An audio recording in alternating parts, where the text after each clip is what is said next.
Chapter है बच्चों आपका विद्युत रसायन, इलेक्ट्रोकेमिस्ट्री। तो टॉपिक हम लोग यहां से स्टार्ट करते हैं। तो यहीं से सबसे पहला टॉपिक स्टार्ट करते हैं कि विद्युत रसायन किसे कहते हैं, इलेक्ट्रोकेमिस्ट्री किसे कहते हैं। ठीक है, तो डेफिनेशन बेटा इसकी हो जाएगी कि रसायन विज्ञान की वह शाखा जिसके अंतर्गत विद्युत धारा द्वारा उत्पन्न होने वाले रासायनिक परिवर्तनों का अध्ययन किया जाता है उसे विद्युत रसायन कहते हैं। शॉर्ट में यहां लिख रहा हूं मैं, विद्युत धारा द्वारा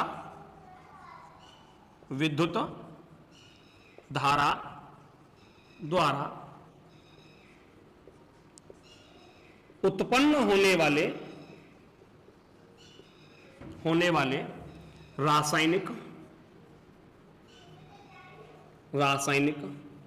परिवर्तन। बच्चों कौन कौन से परिवर्तन होते हैं? तो दो प्रकार के रासायनिक परिवर्तन हैं यहां पे। एक परिवर्तन है जो विद्युत ऊर्जा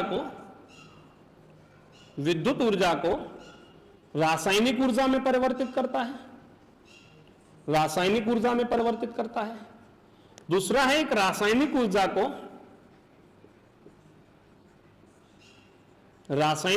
को विद्युत ऊर्जा में परिवर्तित करता है। ठीक है ना, दो परिवर्तन है। तो बोले विद्युत ऊर्जा को रासायनिक ऊर्जा में परिवर्तित करता है। इलेक्ट्रिसिटी के पहुंचने पर कुछ परिवर्तन ऐसे होते हैं जो विद्युत ऊर्जा से रासायनिक ऊर्जा में बदलते हैं। एग्जाम्पल में क्या हो जाएगा? तो बेटा इसके एग्जाम्पल में हो जाएगा जैसे फैन, पंखा, कूलर, इलेक्ट्रिसिटी जाएगी, उसका मोटर अपनी धुरी पर घूमेगा तो वो विद्युत ऊर्जा से रासायनिक ऊर्जा में बदल गया। ट्यूबलाइट हो गई, ठीक है, जो विद्युत ऊर्जा से प्रकाश ऊर्जा दे रहा है। ध्वनि ऊर्जा में परिवर्तन है, यानी रासायनिक ऊर्जा के कई प्रकार हो जाते हैं। ध्वनि ऊर्जा, प्रकाश ऊर्जा, यांत्रिक ऊर्जा, गतिज ऊर्जा, ठीक है, कई प्रकार हो जाते हैं। तो इस तरीके से हो गया। दूसरा है रासायनिक ऊर्जा से विद्युत ऊर्जा में परिवर्तन। इसमें कौन सा परिवर्तन आएगा? जैसे कि जनरेटर का पहिया अपनी धुरी पर घूमता है, वो रासायनिक ऊर्जा है, डायनामो की सहायता से वो इलेक्ट्रिसिटी देता है। ठीक है ना, वो हमारी एक विद्युत ऊर्जा है। तो बच्चों इस तरीके से इन दोनों का हम जहां भी अध्ययन करते हैं उसी को हम विद्युत रसायन कह देते हैं। क्लियर हो गया आप लोगों को? एक बात ये भी समझ लीजिए कि इन्वर्टर और जनरेटर, इन दोनों का जो करंट होता है वो एक डीसी करंट होता है। ठीक है ना, ओके। आपका विद्युत रसायन है, इलेक्ट्रोकेमिस्ट्री कहेंगे। विद्युत रसायन किसे कहते हैं? रसायन विज्ञान की वह शाखा जिसके अंतर्गत विद्युत धारा द्वारा उत्पन्न होने वाले रासायनिक परिवर्तनों का अध्ययन किया जाता है उसे विद्युत रसायन कहते हैं। अब देखिए, विद्युत धारा द्वारा उत्पन्न होने वाले रासायनिक परिवर्तन कौन से हैं? तो दो प्रकार के हैं। या तो विद्युत ऊर्जा को रासायनिक ऊर्जा में बदलेगा या रासायनिक ऊर्जा को विद्युत ऊर्जा में बदलेगा। तो ये दो प्रकार के परिवर्तन होते हैं। तो बात यहां चल रही थी कि विद्युत ऊर्जा का परिवर्तन रासायनिक ऊर्जा में, ठीक है ना, विद्युत ऊर्जा का परिवर्तन रासायनिक ऊर्जा में। तो एग्जाम्पल कौन कौन से हैं? तो मैंने बताया था, कूलर हो गया इसका उदाहरण, दूसरा इसी का उदाहरण फैन हो गया, पंखा हो गया। ठीक है ना, अगला इसका उदाहरण क्या हो गया? प्रेस भी हो गई, टीवी हो गई। ठीक है, इसी के उदाहरण है जो इलेक्ट्रिसिटी के पहुंचने पर जो अपना परिवर्तन करके दे रहे हैं वो विद्युत ऊर्जा का परिवर्तन रासायनिक ऊर्जा में हो गया। क्लियर हो रहा है? दूसरा है रासायनिक ऊर्जा से विद्युत ऊर्जा। बच्चों इसका एग्जाम्पल है डायनामो। क्या है इसका एग्जाम्पल? बोले विद्युत रासायनिक ऊर्जा से विद्युत ऊर्जा का परिवर्तन। इंजन चलाया जाता है, अपनी धुरी पर उसका पहिया घूम रहा है, वो एक रासायनिक ऊर्जा है, और उसके आगे डायनामो लगा हुआ है। वही डायनामो रासायनिक ऊर्जा को किसमें बदल के दे रहा है? विद्युत ऊर्जा में, इलेक्ट्रिसिटी मिल रही है। ठीक है ना, लेकिन एक बात का ध्यान रखेंगे, इन्वर्टर के द्वारा, दूसरा इंजन के द्वारा, जनरेटर के द्वारा, दोनों के द्वारा जो इलेक्ट्रिसिटी मिलती है वो डायरेक्ट करंट की होती है, डीसी करंट होता है। कौन सा होता है? डीसी करंट होता है बेटा। बाकी की जो लाइट है जो हम तार के माध्यम से घर पे लेके आते हैं वो एसी करंट है। ठीक है ना, तो डीसी और एसी करंट दोनों के बीच में ये अंतर भी हो गया। ठीक है, तो बच्चों यहां अध्ययन करते हैं उसी को हम क्या बोल देते हैं? बोले विद्युत रसायन कह देते हैं। ठीक है, यहां से टॉपिक स्टार्ट होता है आपका इलेक्ट्रोड। किसका स्टार्ट होता है? इलेक्ट्रोड।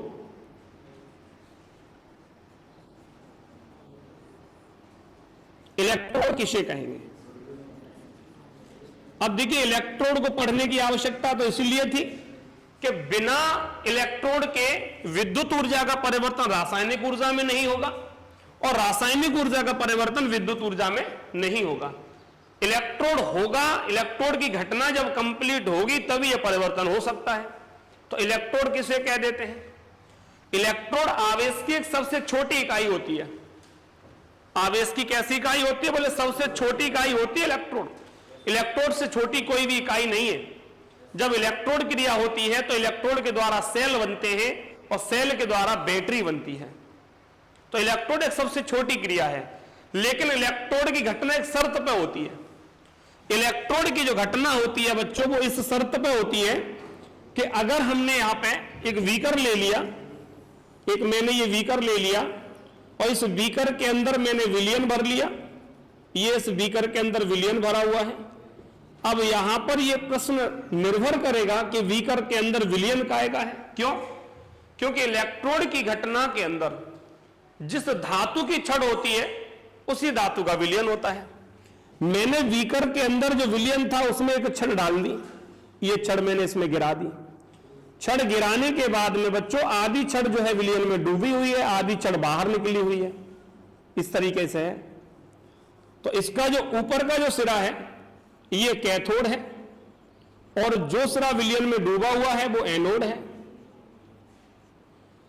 अब इसमें बेटा कैथोड जो है ऊपर वाला ही जरूरी नहीं है, हम इसे भी कैथोड ले सकते हैं, इसे एनोड ले सकते हैं, लेकिन यह निश्चित है कि जो कैथोड है वो ऋण है और जो एनोड है वो धन है, प्लस है।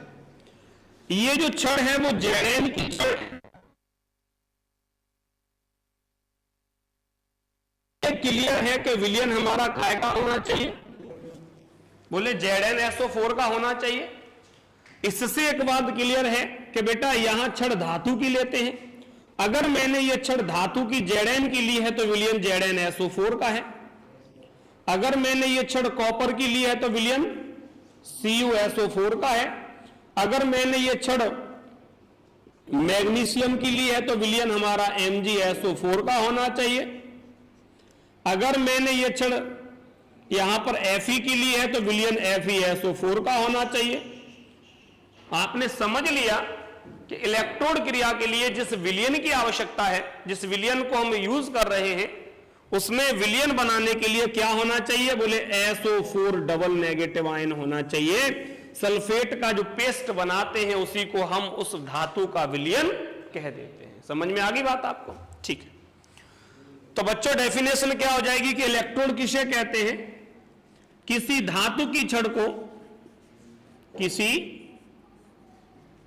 धातु की छड़ को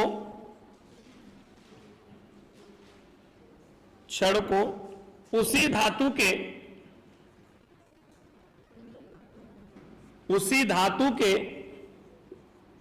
विलयन में डुबोने की क्रिया, काय की क्रिया? डुबोने की क्रिया इलेक्ट्रोड कहलाती है। डुबोने की क्रिया क्या कहलाती है बच्चों? इलेक्ट्रोड कहलाती है। इलेक्ट्रॉन अलग चीज हो गई, इलेक्ट्रोड अलग चीज है। इलेक्ट्रॉन जो होते हैं एक सबसे छोटे से छोटा कण है, परमाणु। जिस परमाणु के नाभिक में न्यूट्रॉन प्रोटॉन है, उस नाभिक के चारों इलेक्ट्रॉन गति करते हैं, चक्कर लगाते हैं, उसे इलेक्ट्रॉन कहा जाता है, जो कि ऋणावेशित मूल कण है परमाणु का। इलेक्ट्रोड जो क्रिया है उसके अंदर इलेक्ट्रॉनों का आदान प्रदान होता है, तो इलेक्ट्रोड अलग है, ठीक है ना। जिसमें इलेक्ट्रॉन का लेन देन होता है उसे इलेक्ट्रोड कहेंगे। एग्जाम्पल क्या हो जाएगा? तो एग्जाम्पल हो जाएगा जिंक की छड़ को ZnSO4 के विलयन में डुबोने की क्रिया इलेक्ट्रोड है।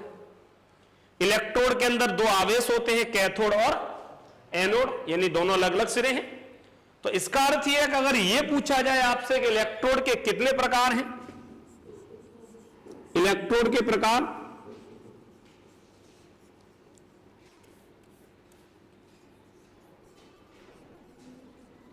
इलेक्ट्रोड के बेटा इलेक्ट्रोड दो प्रकार का होता है। एक है आपका कैथोड और एक है आपका एनोड। तो इस तरीके से इलेक्ट्रोड दो प्रकार का होता है। इलेक्ट्रोड का जो सिरा कैथोड होता है वो माइनस चार्ज होता है, यानी कि ऋण ध्रुव होता है। माइनस चार्ज होता है, और जब इस पर माइनस चार्ज होता है तो होने वाली क्रिया काय की होती है? रिडक्शन की होती है। काय की होती है? रिडक्शन की होती है, ठीक है ना। और बेटा एनोड जो होता है वो एक पॉजिटिव चार्ज होता है, और धन ध्रुव है तो होने वाली रिएक्शन काय की होगी?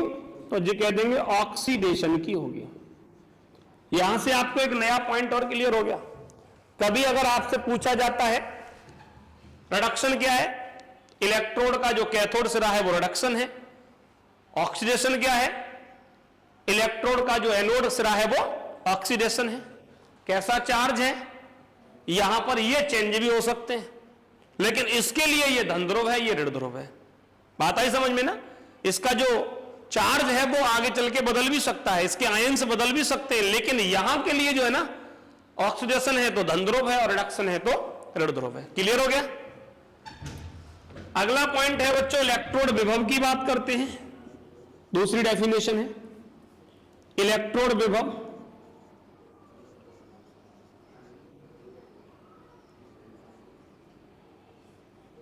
इलेक्ट्रोड विभव बोले इलेक्ट्रोड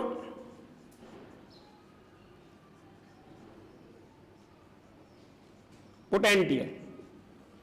इलेक्ट्रोड विभव, इलेक्ट्रोड का कोई अपना सिंबल नहीं होता, क्योंकि एक शुरुआत की क्रिया है कि धातु के विलयन में धातु की छड़ को डुबो रहे हैं, यही क्रिया इलेक्ट्रोड है। लेकिन इलेक्ट्रोड विभव को हम कैपिटल ई से डिनोट कर देते हैं। कैसे कर देते हैं? कैपिटल ई से डिनोट कर देते हैं। अब बच्चों इसके लिए हमें कैसे समझना है तो समझिए।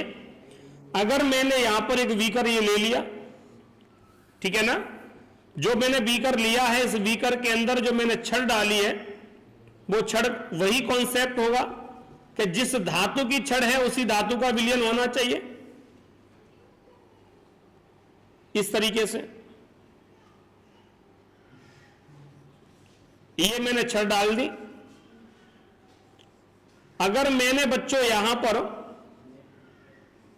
ये कॉपर की छड़ ले ली, बोले Cu की छड़ है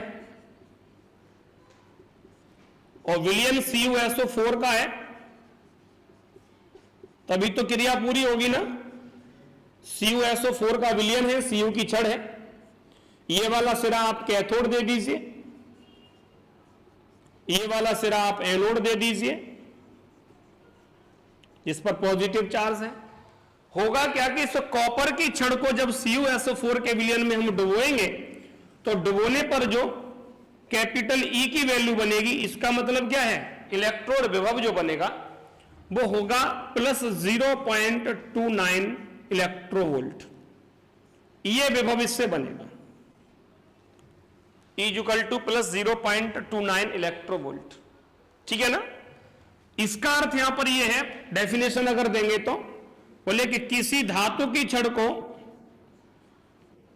किसी धातु की छड़ को उसी धातु के विलयन में डुबोने पर उत्पन्न विभव।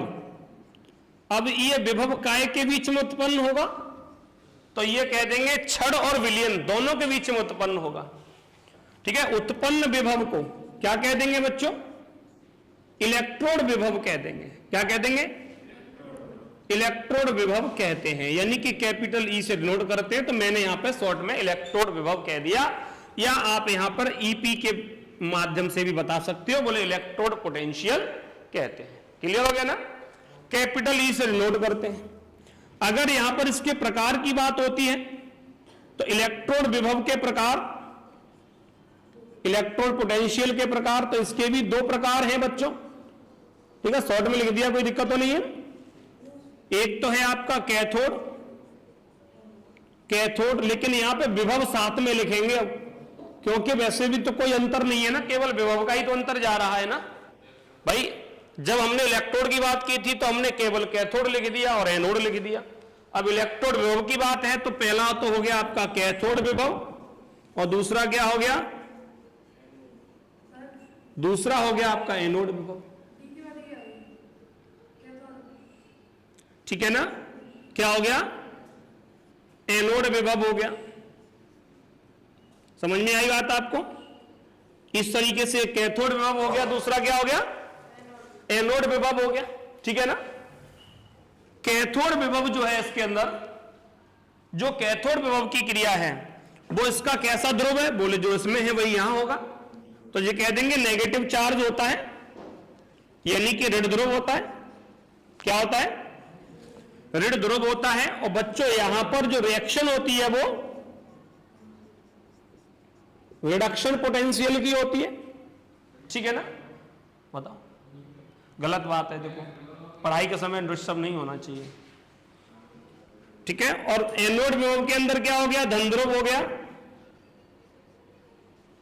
धन ध्रुव हो गया। ठीक है बेटा, होने वाली क्रिया किसकी हो गई, ऑक्सीडेशन पोटेंशियल की हो गई, ओपी की क्रिया हो गई जाके, ये तो ऑक्सीडेशन पोटेंशियल हो गया इसके बीच में। तो इस तरीके से यहां पर हमने इलेक्ट्रोड विभव के बारे में पढ़ लिया। एक तीसरी अगली और एक और डेफिनेशन यहां पर आएगी, इसी से रिलेटेड है वो भी। ठीक है, इन तीनों को एक साथ इसलिए दिया गया है कि इंपोर्टेंट भी है और आपको याद भी हो जाएंगे। तो अगला है इसी में एक मानक इलेक्ट्रोड विभव, स्टैंडर्ड इलेक्ट्रोड पोटेंशियल। ठीक है ना। तो स्टैंडर्ड इलेक्ट्रोड पोटेंशियल क्या है, चलिए ध्यान दीजिए।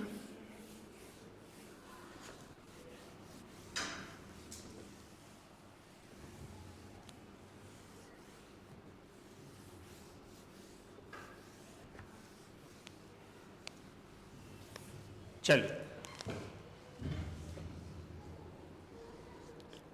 मानक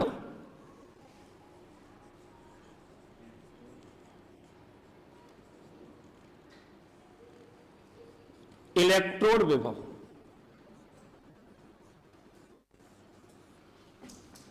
स्टैंडर्ड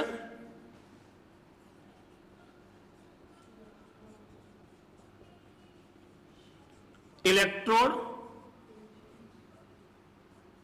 पोटेंशियल। ठीक है ना बच्चों, होगा क्या यहां पर देखिए, पूरी केमिस्ट्री के लिए अगर कहीं भी स्टैंडर्ड वर्ड आ जाता है, स्टैंडर्ड, तो इलेक्ट्रोड विभव को हम कैपिटल ई से डिनोट करते हैं और इसके लिए हम यहां पर नोट लगा देते हैं, ये सिंबल हो जाता है इसका। ऐसे कह सकते हैं, मानक इलेक्ट्रोड विभव को कैपिटल ई नोट से डिनोट कर देते हैं। ठीक है।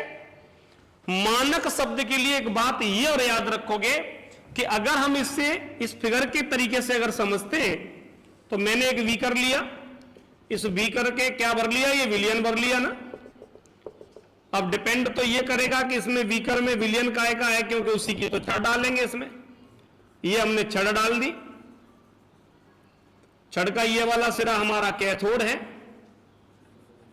और ये तो क्लियर हो गया कि ये हमारा ऑक्सीडेशन भी तो है ना। अब तो ये बात आपको क्लियर हो रही होगी। और ये आपका रिडक्शन है। लेकिन मैंने अगर यहां पर ये छड़ जो है बच्चों, ये वाली जो छड़ मैंने जिंक की ले ली, Zn की, तो हमारा सॉल्यूशन काय का हो जाएगा, ZnSO4 का हो जाएगा। ठीक है ना। अंतर ये रहेगा कि देखिए ये रिएक्शन जो हो रही है उसमें विलियन का जो टेम्परेचर है वो कितना रहना चाहिए, 25 डिग्री सेल्सियस रहना चाहिए, बोले 25 डिग्री सेल्सियस रहना चाहिए। समझ गए ना, 25 डिग्री सेल्सियस इसका टेम्परेचर रहना चाहिए। और इतने ताप पर जो ई नॉट की जो वैल्यू आएगी वो कितनी आएगी, -0.76 वोल्ट की आएगी। अब आपके मन में ये भी आ रहा होगा कि ये वैल्यू लिख कैसे देते हैं। ये वैल्यू मुझे याद है, मैं इसलिए लिख दे रहा हूं, मैं आपको याद करा दूंगा, लेकिन जस्ट इसी चैप्टर में आगे कराएंगे, टॉपिक आएगा वहां आपको समझाएंगे। ठीक है ना। वैल्यू के सिवाय बाकी के कॉन्सेप्ट तो क्लियर हो रहे होंगे ना। चलिए आगे बढ़ते हैं। डेफिनेशन क्या हो जाएगी, तो डेफिनेशन में हम लिखेंगे कि 25 डिग्री सेल्सियस ताप पर जब किसी धातु की छड़ को,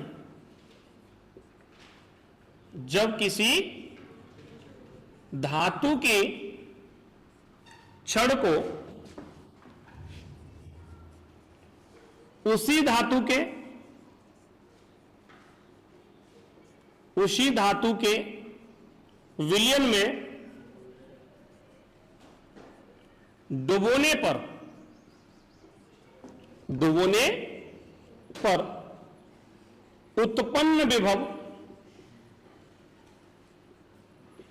उत्पन्न विभव इलेक्ट्रोड विभव कहलाता है। इलेक्ट्रोड विभव कहलाता है, ठीक है ना। इसे ई नोट से नोट कर देते हैं, ठीक है।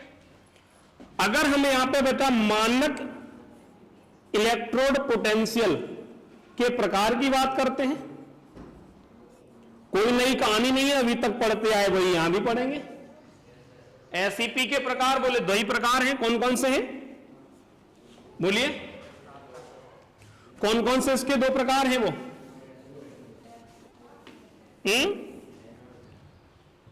भूल गए आप, मानक शब्द का यूज क्यों नहीं करोगे?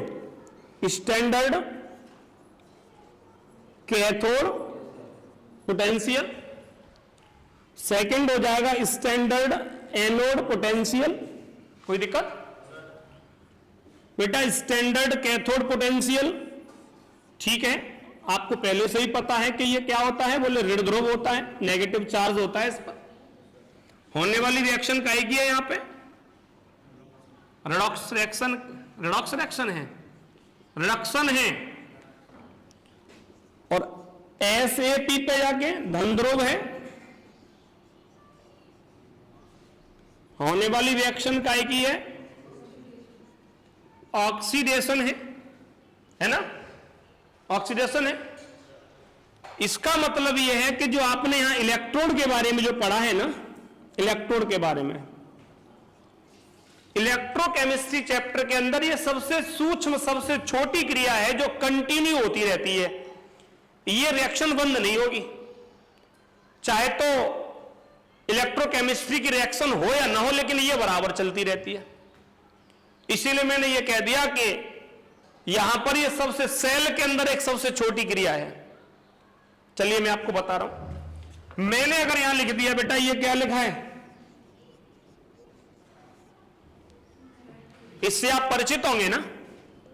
मैंने जैसे ये वर्ड लिखा है बैटरी, तो आपके दिमाग में तुरंत एक कुछ बातें आई होंगी। मोबाइल फोन की भी बैटरी होती है, इन्वर्टर की भी बैटरी होती है, बाइक में भी बैटरी होती है, ठीक है ना। यानी बहुत सारी बैटरियां होती हैं, छोटी बैटरी या बड़ी बैटरी, कुल मिला के है तो बैटरी।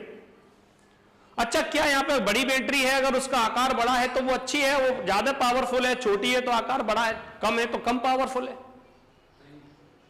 देखिए, ऐसा हो भी सकता है, नहीं भी हो सकता। उसका रीजन एक ये है कि यहां डिपेंड ये करेगा बैटरी के अंदर सेल कितने हैं, बैटरी के अंदर जो सेल हैं वो कितने हैं, और बैटरी के अंदर पेस्ट क्या भरा गया है, इस पर बात डिपेंड करेगी, ठीक है ना।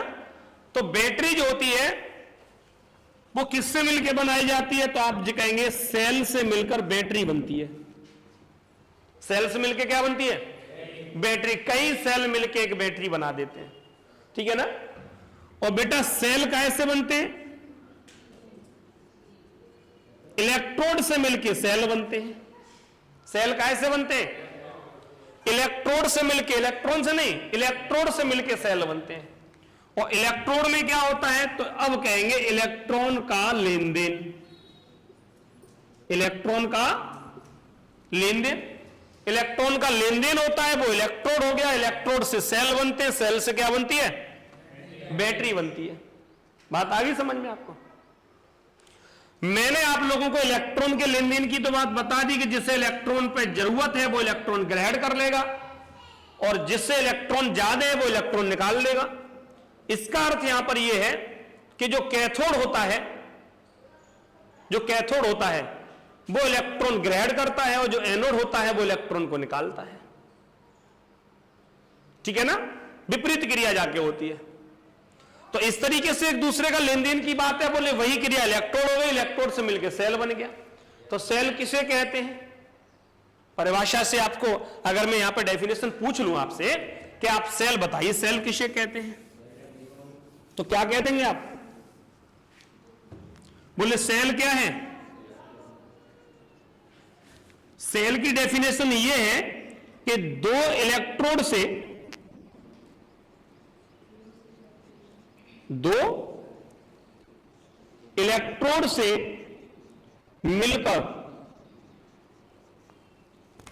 मिलकर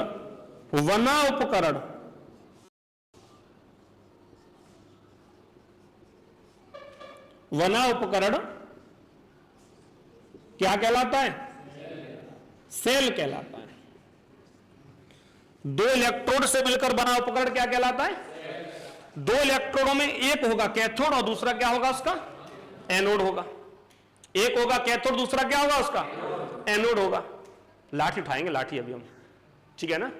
तब तुम्हारी एक्टिविटियां निकालेंगे। आपको ये लग रहा होगा कि मुझे कुछ दिखाई नहीं दे रहा।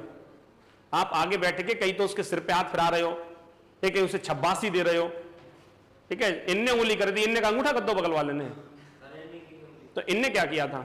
अंकुर ने, इसने अभी सिर पे हाथ फिराया था थोड़ी देर पहले ही फिराया था, मुझे मालूम है, मैं देख लिया था। इसने फिराया था अंकुर के ऊपर, फिराया था, अभी मैंने देख लिया था वो। लेकिन मैं ये सोच रहा हूं कि बात रिकॉर्ड भी हो रही है तो बराबर पढ़ाई में चलने दो, लेकिन तुम नाज ही नहीं आ रहे अपनी चीज पे, ठीक है ना? मैं सोच रहा हूं कि ये सारी चीज रिकॉर्ड हो रही है तो मैं ना बीच में बोलूं, ठीक है? लेकिन आपको जो बात समझ में ही नहीं आ रही। और अगर इनने उंगली और अंगूठा कर दिया तो जितने एक बहाना भी है, बोले कि आगे बैठ जाओ, पीछे बैठ जाओ, अंगूठा कर दी तब हमने पीछे देखो। कुछ बातों के साथ में कुछ तथ्य भी होते हैं और कुछ बातें अपनी जगह पर क्या होती है? झूठी भी होती है। जरूरी थोड़ी कि जो कह दी जाए वो सही हो, समझ रहे हो ना? वैसे तो आगे की बेंच भी खाली, आप बैठ भी सकते थे, या फिर से कहूं बैठने के लिए तब बैठोगे, अभी बैठ सकते हो। तो शायद इनकी उंगली वहां तक पहुंचेगी नहीं, क्या पहुंच जाएगी? वहां तक ही पहुंच जाएगी। चलो देखते हैं, अगर इतनी बड़ी उंगली है तो यही बैठ के दिखाओ, ठीक है ना? आप देखते हैं उंगली कैसे पहुंचती है, ठीक है ना?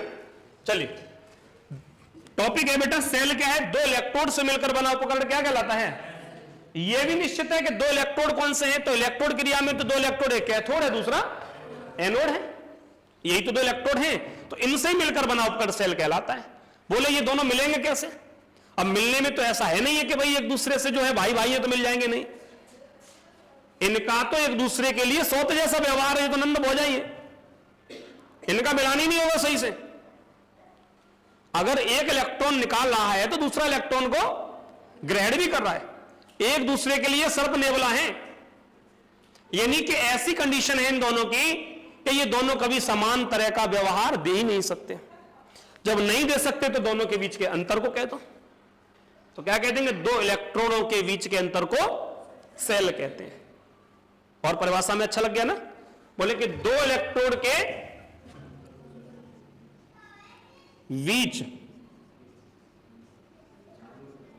अंतर को क्या कह देते हैं? सेल कह देते हैं। सही है। इसका अर्थ यह है कि यानी कि अगर मैंने सेल इक्वल टू आपसे पूछ लिया तो आप जी कह देंगे कि दो इलेक्ट्रोड, एक इलेक्ट्रोड कैथोड है, दूसरा इलेक्ट्रोड एनोड है, तो कैथोड और एनोड के बीच अंतर को सेल कहते हैं। आप ऐसे कह दो, कौन सी बड़ी बात है? आप जैसे याद कर लो वैसे कह दो, कॉन्सेप्ट क्लियर होना चाहिए। कैथोड और एनोड के बीच के अंतर को क्या कहेंगे? सेल कह देंगे बेटा। और सेल जब भी बनता है तो जब तक सेल के अंदर रेडॉक्स रिएक्शन नहीं होगी तब तक सेल नहीं बनेगा, ठीक है ना? सेल का अर्थ ही यही है कि उसके अंदर रेडॉक्स रिएक्शन हुई है तब वो सेल बना है। तो इसका मतलब एक और नया शब्द आ गया यहां पे। क्या आ गया? क्या आ गया? Redox reaction. बोले जी रेडॉक्स क्या है? तो रेडॉक्स इक्वल टू यहां पे हम ऐसे कह देंगे, रिडक्शन माइनस ऑक्सीडेशन कह देंगे ना, रिडक्शन माइनस ऑक्सीडेशन, ठीक है ना? तो इसका मतलब ये रेडॉक्स रिएक्शन बना रहा है यहां पे, यानी कि सेल इक्वल टू ये है। तो अगर मैंने यहां पूछ लिया आपसे सेल पोटेंशियल बराबर क्या है, सेल विभव क्या है, तो क्या कहेंगे? ई कैथोड माइनस ई एनोड, इन दोनों के बीच के अंतर को, इसका मतलब है यहां भी कह देंगे ई सेल, कह सकते हैं ना? यानी कि अगर हमने ई रिडक्स इक्वल टू आपसे अगर पूछ लिया तो आप जी कहेंगे कि ई रिडक्शन माइनस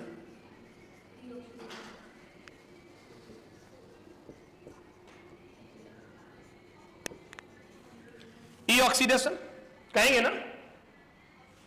अगर मैंने यहां पर E naught cell equal to आपसे पूछा तब आप क्या कह देंगे, E naught cathode minus E naught anode. तो आप क्लियर कर रहे होंगे कि ये तो बात इलेक्ट्रोड की है, जो इलेक्ट्रोड विभव की है, और ये मानक इलेक्ट्रोड विभव की है। E naught redox E naught reduction minus E naught oxidation हो गया ना। बात तो समझ में आ रही है आपको, इस तरह से घटना कर दीजिए। अच्छा, जो तीनों सेल हैं, कोई एक सेल नहीं है, तीनों ही सेल हैं, सबसे अच्छा कौन सा सेल काम करता है? तो आप जी कहेंगे जो मानक इलेक्ट्रोड सेल होता है वो एक सबसे अच्छा सेल काम करता है। ठीक है ना। मानक इलेक्ट्रोड सेल जो होता है बेटा वो कैसा काम करता है? सबसे अच्छा काम करता है, क्योंकि यहां पर कुछ प्रभाव दिखाई देते हैं। ठीक है, उन प्रभावों के अनुसार इसे बनाया जाता है, तो सबसे अच्छा काम करता है। इसका मतलब है कि मानक इलेक्ट्रोड सेल की कुछ शर्तें हैं कि मानक इलेक्ट्रोड सेल कब बनेगा। ठीक है ना। तो यहां से हम एक नया कॉन्सेप्ट ये पढ़ेंगे कि मानक इलेक्ट्रोड विभव को प्रभावित करने वाले कारक, यानी कि मानक इलेक्ट्रोड सेल को तैयार जो किया जाता है वो कब तैयार किया जाता है, कौन कौन सी स्थितियों में से तैयार किया जाता है। समझ में आ रही है ना बात आपको? इन्हीं तैयार करने की विधि को हम क्या करेंगे, मानक इलेक्ट्रोड विभव को प्रभावित करने वाले कारकों में पढ़ेंगे। ठीक है ना। चलिए, तो मानक इलेक्ट्रोड विभव को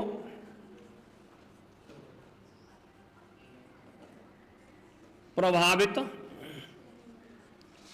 करने वाले कारक,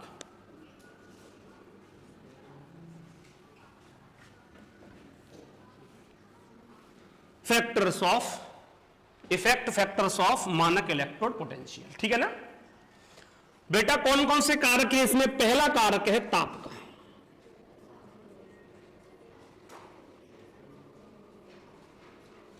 ताप का प्रभाव क्या होना चाहिए? बोले मानक इलेक्ट्रोड विभव के लिए ताप का जो प्रभाव है वो 25 डिग्री सेल्सियस ही होना चाहिए। अगर 25 डिग्री सेल्सियस से अगर इधर उधर ताप पर हम मानक इलेक्ट्रोड सेल को बनाएंगे तो वो सेल अच्छा काम नहीं करेगा, क्योंकि इतने ताप पर जो है ना इलेक्ट्रॉनों का आदान प्रदान सही होता है। ठीक है ना। तो ताप का प्रभाव पड़ता है, क्योंकि अगर ताप बढ़ा देंगे तो इलेक्ट्रॉन तेज गति से विचलित होना शुरू होंगे, ताप को कम कर देंगे तो इलेक्ट्रॉन धीमे चलेंगे। इसलिए सेल के लिए 25 डिग्री सेल्सियस ताप की ही आवश्यकता होती है। तो पहला प्रभाव ताप का प्रभाव हो गया बेटा। दूसरा है विलयन की प्रकृति।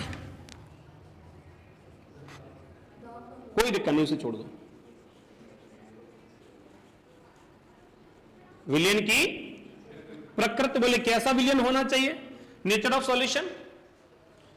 विलयन की जो प्रकृति है, तो मैंने आपको बताया है कि विलयन वैसे तो दो तरह की प्रकृति में होता है। एक कैसा होता है? एक तो होता है डाइल्यूट सॉल्यूशन, एक होता है कंसंट्रेशन सॉल्यूशन। जो पीछे विलयन वाला चैप्टर है उसमें मैं आपको बता चुका हूं। ठीक है ना। इसमें जो तन विलयन होता है, जिसे हम सममांगी विलयन कह देते हैं, इसका मतलब है सममांगी विलयन कह देते हैं, या फिर इसी को हम क्या कह देंगे, इसे हम संतृप्त विलयन भी कह देंगे। क्या कह देंगे? संतृप्त विलयन भी कह देंगे। कंसंट्रेशन जो सॉल्यूशन होता है वो हमारा असंतृप्त विलयन होता है। कैसा होता है? तो बच्चों, जो विलयन संतृप्त होता है, जो डाइल्यूट सॉल्यूशन होता है, इस विलयन के लिए मानक इलेक्ट्रोड विभव की क्रिया अच्छी होती है, क्योंकि तन विलयन, संतृप्त विलयन में वे विलय के जो कण होते हैं वो स्वतंत्र अवस्था में रहते हैं। स्वतंत्र अवस्था में रहने से इलेक्ट्रॉन का आदान प्रदान आसानी से हो जाता है। यानी कि दो तरह की स्थितियां हैं, एक व्यक्ति किसी के दबाव में काम करे और एक व्यक्ति जो है वो फ्रीडम होकर काम करे। बेहतर काम कौन कर पाएगा? दबाव वाला, फ्रीडम वाला? यानी कुछ लोगों का जवाब दबाव वाला भी है। देखिए, जो दबाव में अगर काम करेगा ना, तो वो ये देखेगा कि जब तक सामने वाले की नजर है हम पे, जिसका दबाव है। ऐसे उदाहरण ले लीजिए, बोले एक तो खुद मन करे पढ़ने का और एक किसी के दबाव में बोले पापा है घर पे तो मन कर रहा है पढ़ने का। फिर तो किताब सामने खोलने के बाद ये लगेगा कि ये कब घर से निकले, ये घर से निकले और मैं किताब को बंद कर दूं। और अगर खुद मन कर रहा है तो चाहे कोई आ जाए चाहे कोई चला जाए, हम तो क्या प्रभाव पड़ने वाला है भाई, हमें तो पढ़ाई करनी है तो हम अपना काम कर रहे हैं, बात खत्म। फ्रीडम वाला काम जो होता है ना, अगर काम सही हो तो, मन अगर लगे तो, फ्रीडम वाला काम जो होता है उतना अच्छा कोई काम नहीं होता। लेकिन मन लगे तो, और मन न लगे तो फ्रीडम में पता नहीं कहां उड़ जाओ, क्या कर लो ये भी नहीं पता। फिर तो बात आ रही है ना समझ में इस तरीके से। तो बच्चों जो संतृप्त विलयन होता है, इसमें विलय के कणों का व्यवहार जो होता है वो कैसा होता है, बोले अच्छा व्यवहार होता है, गैसी व्यवहार होता है, स्वतंत्र व्यवहार होता है। तो इस कारण क्या होता है कि ये कण क्या करते हैं, बोले ये कण जो है वो आराम से इलेक्ट्रॉनों का आदान प्रदान कर लेते हैं, तो इसलिए विलयन की प्रकृति हो गई। अगला तीसरा प्रभाव क्या हो गया, ताप का प्रभाव है, विलयन की प्रकृति है, और धातु की प्रकृति। बोले धातु की प्रकृति में विन धातुओं का यूज इसमें करना चाहिए जो धातुएं ज्यादा क्रियाशील हैं, जिनके पास इलेक्ट्रॉन को दान करने की प्रवृत्ति है। भिखारी से भीख क्या ले लोगे, भिखारी से भीख क्या ले लोगे, वो तो यही कह रहा है मैं भीख मांग के आया हूं भाई, मैं तुम्हें क्या दे दूं, ठीक है ना।